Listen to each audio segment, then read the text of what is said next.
Kaixo, ongi etorria. Prisma baten volumena kalkulatzeko erabiltzen da formula hau, ezta? Volumena berdin, oinaren azalera bider altura. Baina, ze formula erabiltzen da piramidearentzat? Egingo dudana izango da, piramidea likidoz bete eta joan gustutzen prisma honetan. Eta konprobatuko dugu zenbat piramide sartzen diren prisma honetan.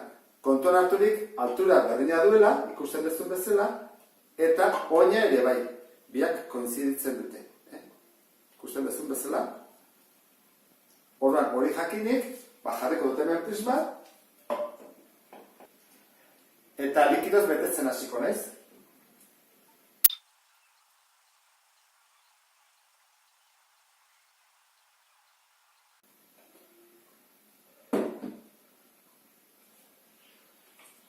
Lehenengoa.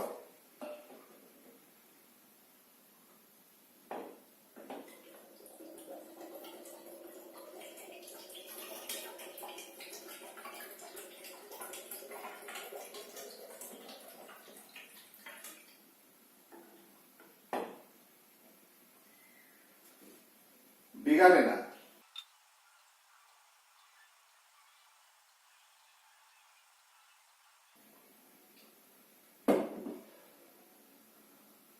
Bigarrena.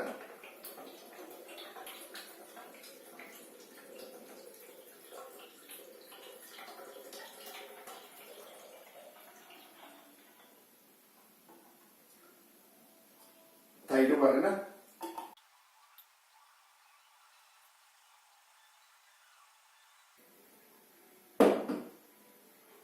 Hirugarrena.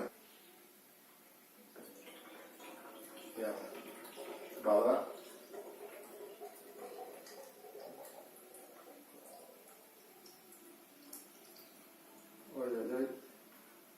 Atea berduta bere bai, bestela.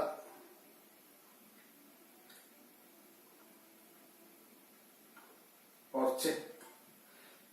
Beraz, ikusten duzun bezala, horrelako 3 sartu ditugu prisman. Horrek esan nahi du, hau izango dela prisma zati 3. Orduan, formula jarriko dut.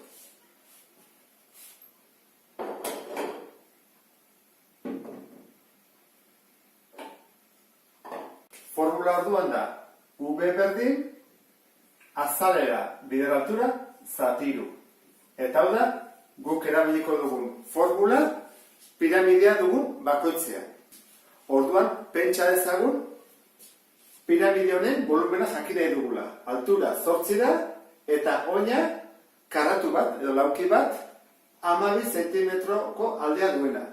Zer egiten da lehenengo? Oinaren azala kalkulatu. Hau 12 den, azalera da, L berbi. 12 bider 12, 154 zentimetro karratu. Eta gero zer egin behar dugu? Volumena. Zer da? Azalera, 154, bider altura, 8, zati, eta esan dugu formula 3kin dela, ez da? Orduan jarriko dut, 154, bider 8, zati 3. 384 zentimetro kubiko.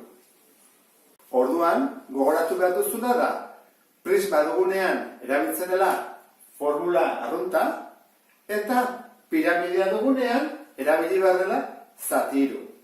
Eta honekin bukatzen dugu, beste bat arte, agur.